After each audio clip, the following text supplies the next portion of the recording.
പ്രകൃതി ദുരന്തത്തിൽ പൊലിഞ്ഞുപോയ വിദ്യാർത്ഥികളുടെ ഓർമ്മയ്ക്കായി ഫുട്ബോൾ ടൂർണമെന്റ് സംഘടിപ്പിച്ച ഒരു സർക്കാർ വിദ്യാലയം. Kozhikode Thottumukkam government UP. സ്കൂളിലാണ് 11 വർഷമായ റിപ്പബ്ലിക് ദിനത്തിൽ ഫുട്ബോൾ ടൂർണമെന്റ് സംഘടിപ്പിക്കുന്നത്.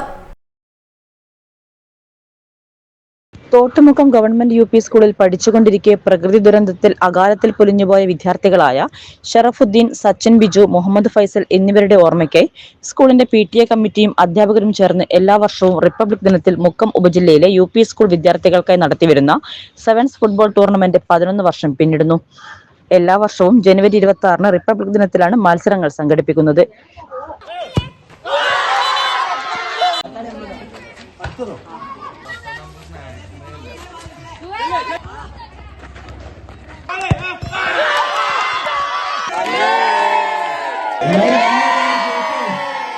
Thottumukkam government UP. സ്കൂൾ ഗ്രൗണ്ടിൽ നടന്ന ഈ വർഷത്തെ റിപ്പബ്ലിക് ദിന സെവൻസ് ഫുട്ബോൾ ടൂർണമെന്റിൽ SKUPS കൊടിയത്തൂർ ജേതാക്കളായി. മുക്കം ഉപജില്ലയിലെ 14 സ്കൂൾ ടീമുകൾ പങ്കെടുത്ത മത്സരത്തിന്റെ ഫൈനലിൽ GUPS മണാശ്ശേരിയെ പെനാൽറ്റി ഷൂട്ടൌട്ടിലൂടെയാണ് കൊടിയത്തൂർ പരാജയപ്പെടുത്തിയത്. സീസൺ 11ന്റെ ഉദ്ഘാടനം മുൻ Santosh trophy captain Jaseer Karnath kick off ചെയ്തു.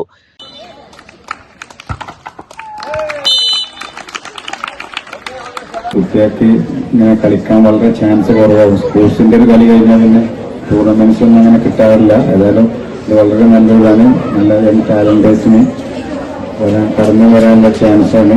നല്ല സ്പോർട്സ്മാൻഷിപ്പോടുകൂടി നല്ല കളി കാഴ്ചവെക്കാൻ എല്ലാവരും ശ്രമിക്കുക.